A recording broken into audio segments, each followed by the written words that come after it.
Mapagpalang araw po sa atin lahat at ngayon po ay balitang showbiz muna tayo.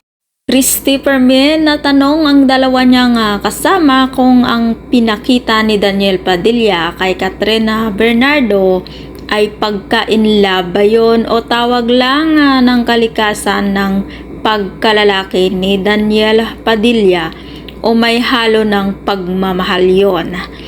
At yung sagot ng dalawa, hindi pagmamahal yun, tawag ng kilig or pagpapatangkad lang daw. Ano daw? Katawa naman.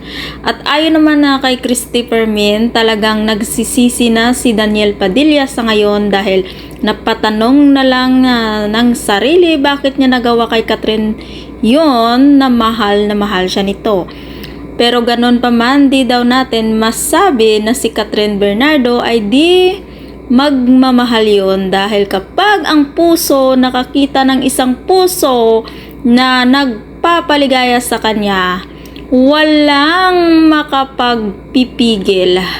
Pero simula nang magkarelasyon sina Katrin Bernardo at Daniel Padilla, wala tayong nalaman na ibang lalaki na binigyan man lang ng atensyon ni Katrin Bernardo, kundi si Daniel Padilla lang. Ganon kamahal at kalaki ng tiwala ni Katrin Bernardo kay Daniel Padilla. At natanong ni Christy Permin ang dalawa niyang kasama kung sa palagay nila meron ng bago si Daniel Padilla pagkatapos ng breakup nila ni Katrin Bernardo. At ang sagot nila, meron na daw. At sagot ni Christy Permin, ganon. Ano ibig mo sabihin? Si Daniel Padilla ay walang pahinga. Ang lalaking walang pahinga. Nako po, grabe naman kayo kay Daniel Padilla na ganyan sasabihin yung tatlo na lalaking walang pahinga pagdating sa babae.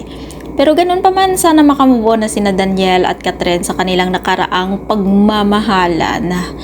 At kung ikaw hindi pa nakasubscribe sa aking channel, please isubscribe mo ng aking channel, Ives K. Velasco. Maraming salamat at mapagpalang araw po sa ating lahat.